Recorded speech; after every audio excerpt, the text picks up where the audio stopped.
Жақсылық жасау бізге не үшін қажет? Басқа адамдарға жақсылық жасау бізге не үшін қажет? Және де зиянымыз не үшін басқа адамдарға тимеу керек? Енді жақсылық жасаудың түрлерін және де зиянның түрлері өзі жасалатын белгілі, иә? Ойменен, сөзбенен, іспенен, тәртіппенен, эмоциямен, сезімменен жақсылық та жасауға болады. Осыларды пайдалана отыру жамандықты жасауға болады. Әр адам өзінен нені шығарады, сол өзіне келеді.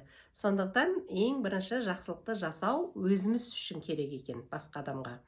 Ал егер де адам тек қана өзін ғана ойлап, өзіме ғана жақсы болсын деп потребитель болып алғанды ғана ойлайтын болса, онда бізде жан бар, тап-таза, Аллахқа байланған жанымыз бар. Ол өте ақылды.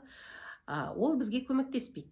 Өйткені ол адам жаңағы нәпсінің қалауын ғана жасап жүреді де, жан көмектеспейді. Жан көмектеспегеннен кейін ақыл оянбайды. Ақыл оянбағаннан адам ақылсыз нәрселерді жасай бастайды.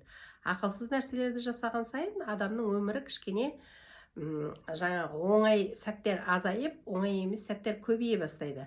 Адам барлық нәрсені қиналып жүріп жасайды.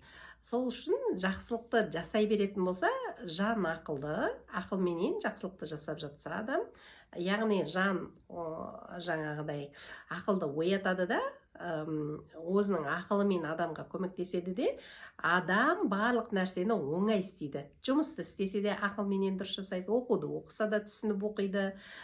Мына күнде 24 сағат уақыт бар, соның 16 сағатын адам ояу жүреді, сол 16 сағатында дұрыс жаңағы пайдаланады, телефонда отырмайды, басқа бір адамдардың өміріне қарап қызығушылығы артпайды, өзінің істейтін шаруаларын істеп 10 жылдың ішінде адам жаңағы өте үлкен жетістікке жетіп алады. Өйткені адам өзіне күнделікті нені құя береді, сол уже өмірі, тағдыры, істейтін ісі болып біраз жылдардан кейін уже шыға келеді.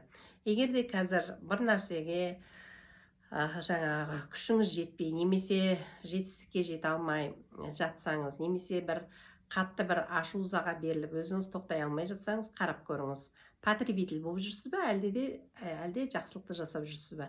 Жақсылықты жасап жүрсеңіз, күннің күнінде жақсы линияға түсесіз. Ол бірақ жаңағы семена өсіп шығу керек. Адамдар қазір тез нәрсені қазір жақсылық жасады, ертеңінде сол жақсылықты қайтадан қайтып алуды күтіп тұрады.